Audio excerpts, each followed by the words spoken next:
actually. It is 1.222 or 23. So here you don't need to change anything because already the system assume that is there. So the length, as I said, we use 3, right? But 3 we must have to divide by the scale. So 3 divided by 7, we get 0.0.428,857. Okay, so for this other option, which is the pressure, the temperature, the velocity is going to show the earlier velocity we have already put. The inlet velocity, since we are computing from inlet, right? So it's going to, the inlet velocity is going to come here. You see, 59.99, which is the same thing as 60 that we earlier used. So the reference zoom, we just choose a zone, which is the same thing as the zone, the computational domain. Okay, so I name it, if you check, I name it as zone.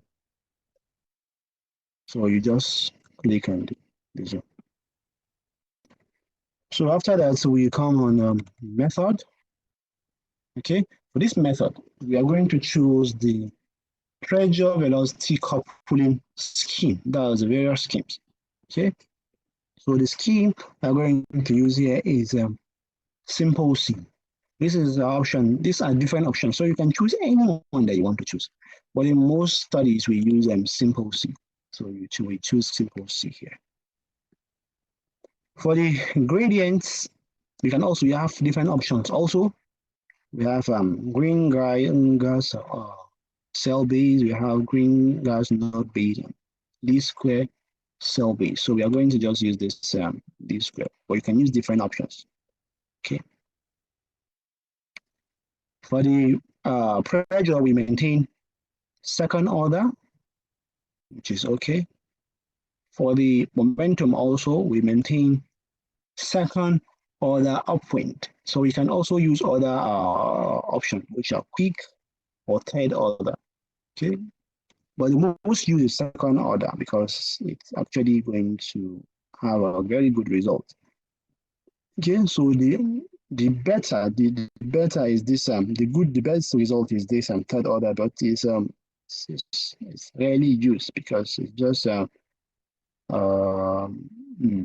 theoretical. It cannot be applied actually. Also for this quick, so we only use either first order or second order, but first order result is not good compared to second order, so we use second order upwind in most cases. Also for the turbulence kinetic energy, also we use second. Also for the specific dissipation rates, also second order. So this is okay. So what you just need to change here is the scheme, which is the simple scheme. We don't need to change anything here in the control. So the next thing we do is to report definition, right? To give to specify what you want to export. Okay, so I want to export. So I'll come here. I'll come to report definition. I will right click, and I'll come to new. Okay, after coming to new, I'll come to force reports. What I want to report is the forces, right? The aerodynamic forces. So it's either the drag force, the lead force, or the side force. So I'll go to drag, click on this force report, come to the drag, click on drag. So I'll give it a name. So I want FS, which is the drag force. Okay, that's the force on the opposite to the train rolling direction, right? FS. So do I want to export the aerodynamic drag coefficient or drag force? So I want to export the drag force, okay, to avoid mistakes. So because I want to calculate it myself, I want to calculate the drag coefficient myself. So I'm going to export the drag force, but I can also export the drag coefficient if I want. So I'll just export the drag force. So I'm going to export for where? For all the train. except the down, because I don't want what I'm not using anything to do with the force on the ground. So I'm going to unselect the ground. Okay. Okay, so there's it. So I'm going to select this thing, click on it, just click on this. Okay. So now reports, I'm going to report it as create a report file here. So I'm just click on this.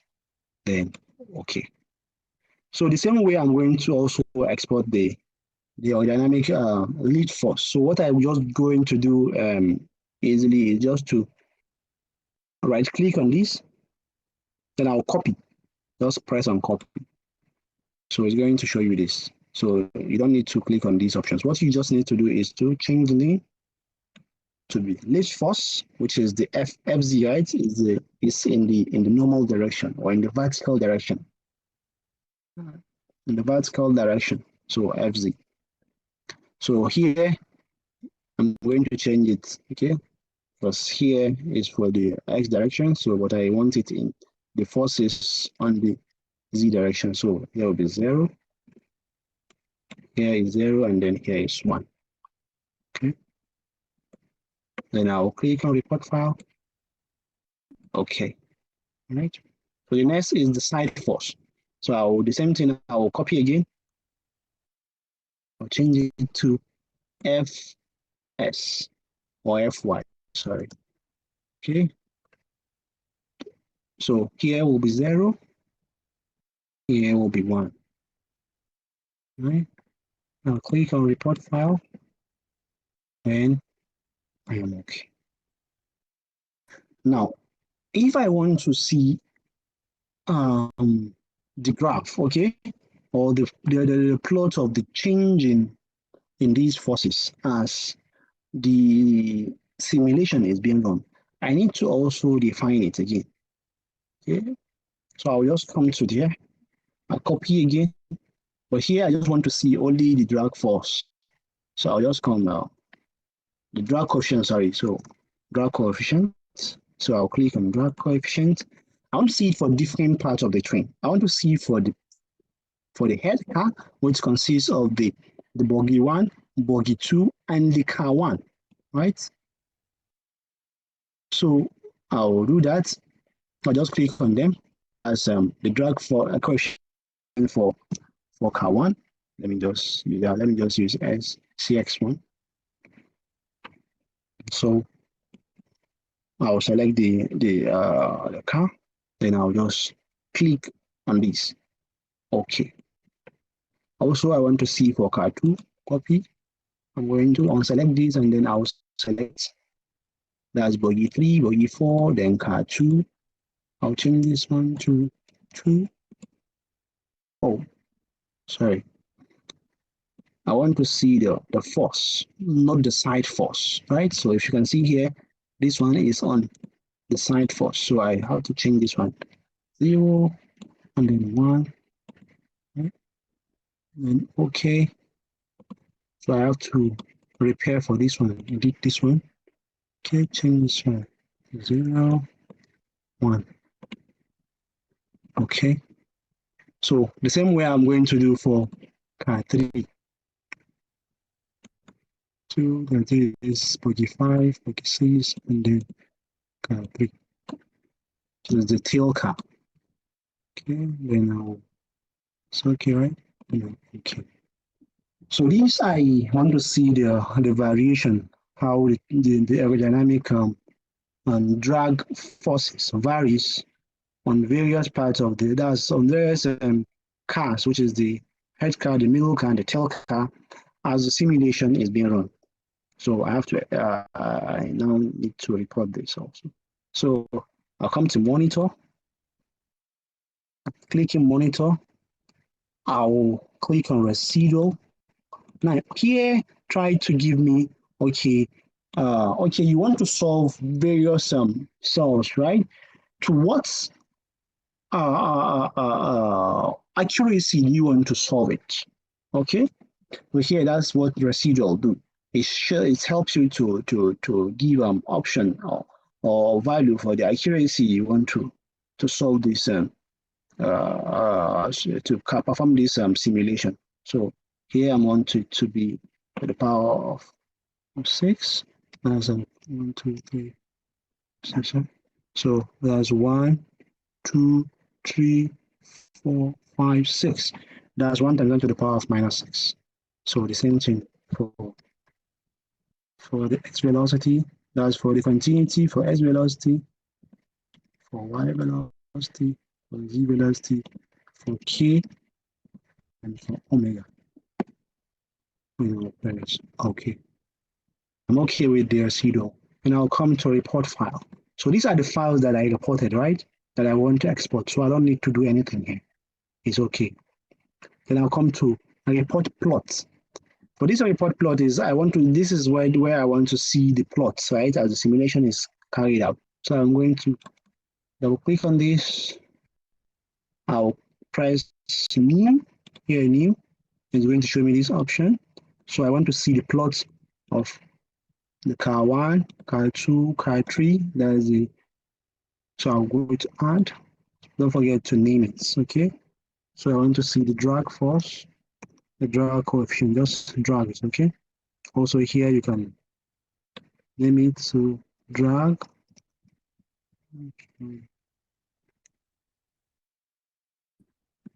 Drag, okay? So don't forget to click on this option because you want to see it, right? Print to console. Click on it. And then okay. Then you close this. So when you open this, you see, okay, this is what I mean.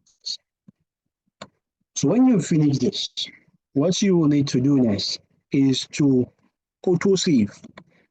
The reason why we do auto-save is because if anything happens during the process of simulation, at least I want to get a certain part of the solution that has already been done, right? That has already been calculated. So let's say, for example, I want to run 4,000 iteration, but after it has done maybe 3,000 iteration of 2,000 iteration, something happened. Maybe the carry lights, maybe the light went off, right? The light went off. So I at least I have 2,000, for example, or 1,000 iteration saved, and I can now continue. Okay, so that's why we need to do auto save. If we like, we don't need to do it in this case because we trust Central South, trust China. There is light always, so it's not going to have any problem. So let's just do it. So we click on files, we write, we click on auto save. It's going to show us this. So I want to be saving after every 2,000 iteration. Okay, and after that, I maintain these options.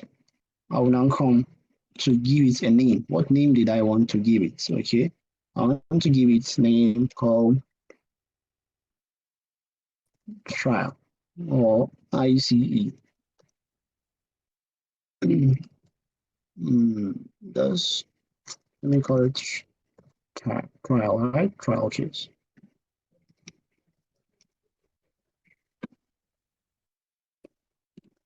Okay, so press OK. So it's going to be auto saving after every 2,000 iteration. Is going to save a file, a data file. So after that, I'm going to come to initialization. Click on initialization. Then it's going to show you this. Then click on standard initialization. It's going to show you this option. And after that, you come to compute. We compute from where? From the inlet. Okay, so it's going to show you this. This is the velocity that you set in x direction, which is 60 meters per second. You have just, this is 59.999, so it's the same thing as 60. And it's okay, then we initialize. Okay.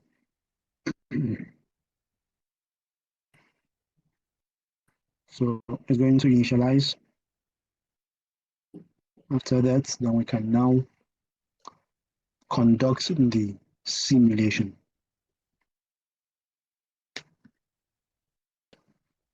Okay, it's done.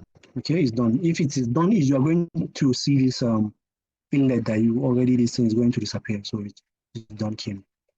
So we come to run calculation. Okay, this is now where we are going to now make the calculation. So you have to specify the amount of iteration you want. Okay, here I want 4,000 iteration because let me use 5,000. I make this study during my undergraduate thesis. How many iterations do you need to get a good result? Okay, so I studied here and then I found out that even 4,000 iterations is okay for you to study, to calculate, to simulate, to get a good result. Okay, so you can use 4,000, 5,000. 4,000 is okay. 4,000 is okay. In all, I use it for almost all my papers. 4,000, 5,000. So let's just use 5,000 or 4,000. Since we auto save at 2,000, so it's going to save just 2 files, right? So 2,000, then the next file is going to save at 4,000. So it's okay. So reporting interval, you don't need to change anything. Also, on profile update interval, you don't need to change anything. Data sampling, you don't need to do it because already the data is sampled because steady state simulation is just an average simulation. Okay, it's going to calculate the average values of the data, not the instantaneous values or the fluctuating values. Okay, so you don't need to click on this, but you can click it if you want, but you don't need to click it. So after this, we now calculate.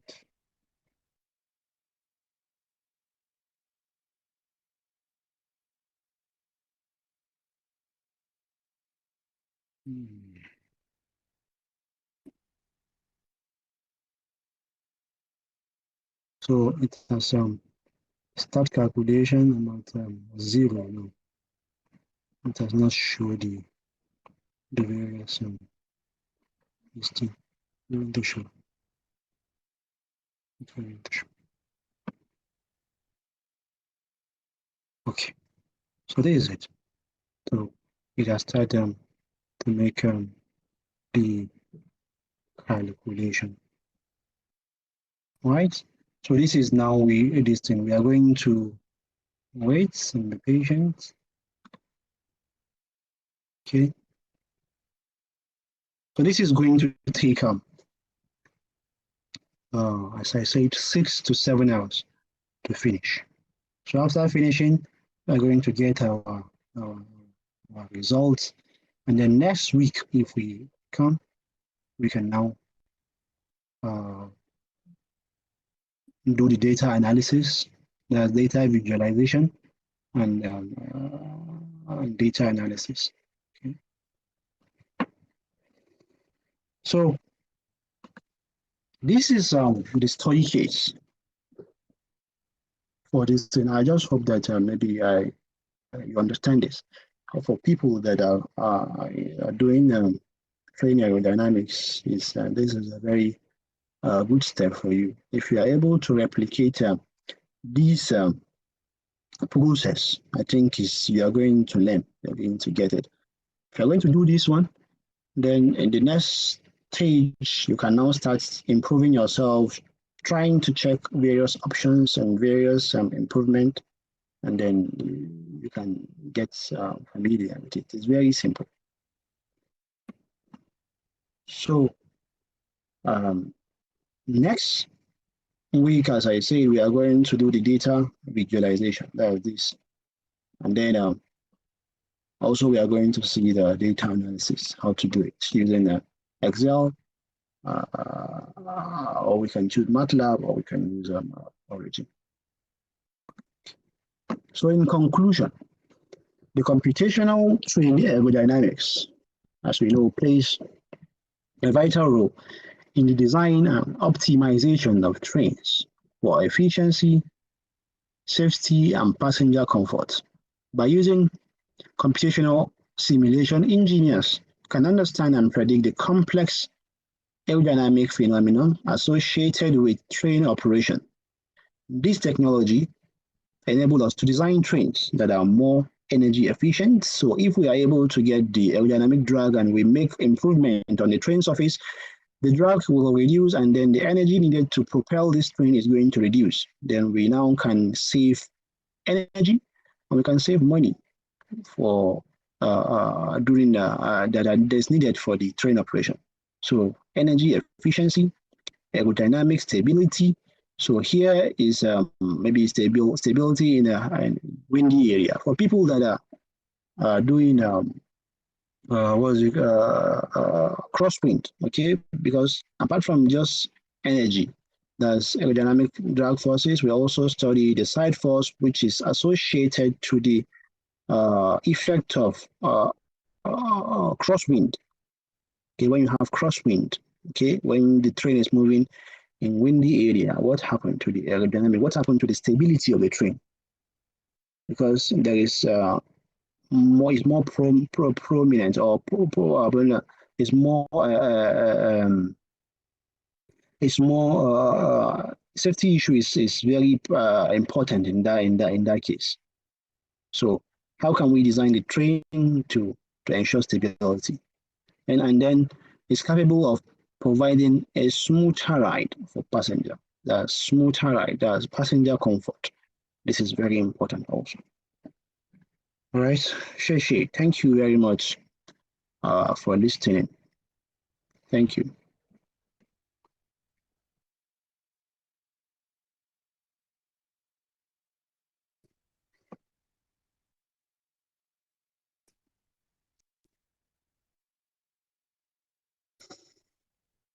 Yeah. So I'm ready to leverage.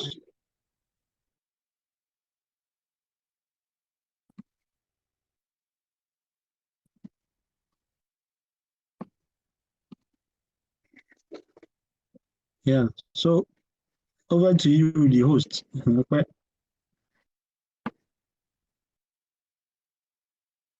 All right. All right. Thank you so much. Thank you for the presentation. We really appreciate it. Actually, this presentation is much more than introduction. This can get anybody. Thank you very much. This can get anybody into aerodynamics. It can keep you going.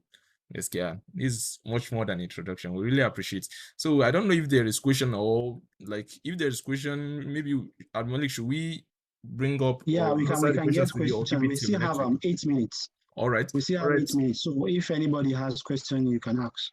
Okay, any question, please? Yeah, I think there is one question I left in the chat. Okay, on the chat box. Yeah, first off, thank you so much. This was so detailed and elaborate. Thank you so much. You're welcome. So, yeah, I was asking about the boundary layers. Like okay. We computed the boundary layer mesh for the computational domain as well. You know, like you explained, is because of we're calculating we need the boundary layers because of the fluid that get attached to the body of the train. Yes. And also on the ground is necessary. But then the computational domain, like the back, the front, I'm trying to understand why we need boundary layers at those spaces as well. Okay. Yeah. Also for these areas, we also need the boundary layers, because these you know they are boundaries. Okay, so the air is going to attach also to these boundaries. You understand? So if air is flowing, it's going not just to attach with the ground, it's also going to attach with the back and also the front and the back, and the top and so on. So also we need the boundary layer also in that area. Okay. Hope you understand. Yeah, thank you so much. Yeah. Any other question? Any other question, please? Getacho. Ezekiel, you guys should ask question. Yes. You have question? No. It's all okay. Right. All right.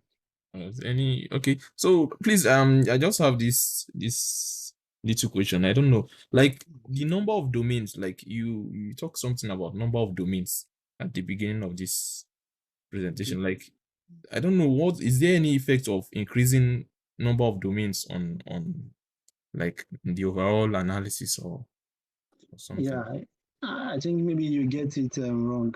It's not number of domains. It's number Okay. of body of inference. I said we need three different geometries, right? Yeah. We need the train model, the Yeah. computational domain, and Yeah. body of inference. Okay. Okay, so the body Yeah. of inference actually is like an area. We want to create an area of different mesh sizes. So we can have, like for this demonstration, we use two body of inference, the smaller one and a bigger one. We can have other ones, maybe the one that is bigger than that one or smaller than that one. Okay, so if we have a small body of inference, that means we want to create smaller mesh in Okay. that region. Okay, so while we have a bigger one, we want to have a bigger mesh in that region. So you can have one, more than two, three, and so on. Body of inference. This is specific to this method of meshing or this software of meshing.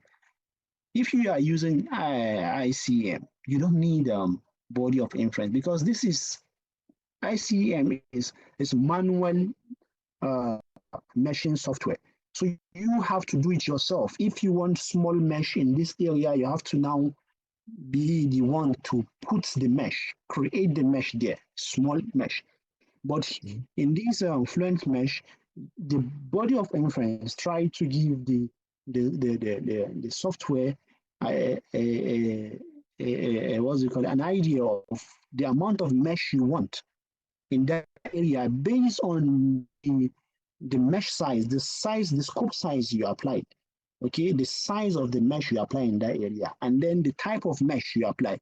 Okay, because we have curvature, we have soft, we have BOI, height, and so on. So when you use BOI, simply means that you want to mesh the surrounding, not the geometry itself, but what is inside that geometry. Okay, so you can use a lot of body of inference, either 1, 2, 3, depending on their sizes, and then this will help you to generate different sizes of meshes within that area. Don't know if you understand. Yeah, I understand. Thank you so much. Okay. Yeah, please, any other question? Please, you guys should feel free to. My is not a question anyway. Okay. Because I want to first of all thank Abdulmalik for an eloquent presentation, and I want to also ask him. I'm not in the mechanical area. Okay. In the civil aspect, but I did have time to listen to him.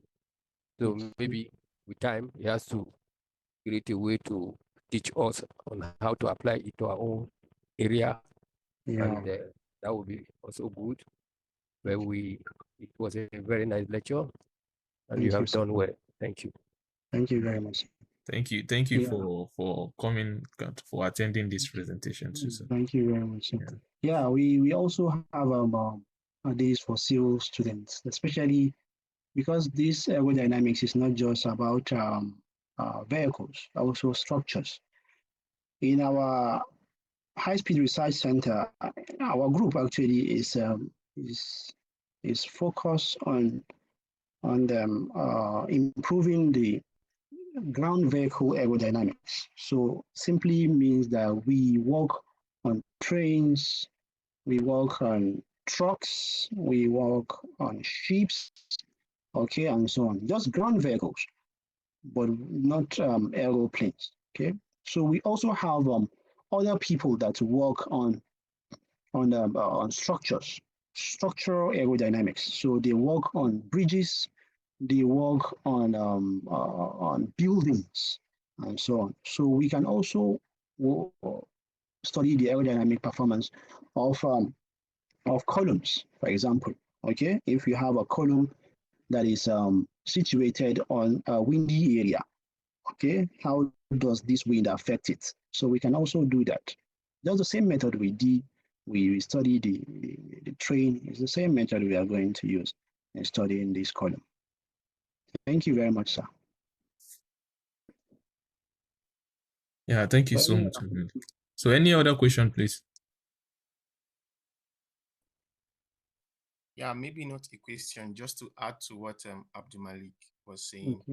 Like I, for a person, I maybe not particularly aerodynamics, but doing heat transfer using the same principle of CFD. So the computational fluid dynamics can be applied to just any interaction between a body and fluid. So I'm actually working on what they call it, heat transfer in the computers that we use in self-driving cars. So obviously, for you to transfer it, you need air to dissipate that heat, right? So as air is passing through that solid domain, you need computational fluid dynamics to simulate it. So as long as what you are working on has an interaction with fluid, be it water, be it air, you can apply the principles that we just learned today. Yeah, thank you very much for your contribution. That's very correct. Yeah. Thank you so much for this insight. Yeah. So I think maybe there is no more question. Oh, or is there any other question? So maybe we should wrap it up and call it a day. Maybe next week. So maybe I don't know. Next week, maybe same time or something. Maybe before then, I'm going to, or Aliu Kasim is going to send the flyer. So maybe we'll conclude the second part of this presentation next week. So thank you everyone for attending. Malik, we really appreciate your elaborate and insightful presentation. May you continue to prosper, inshallah. Yeah, thank you. I really thank you, Abdulmalik, and thank you so much. It's okay, Kitaj.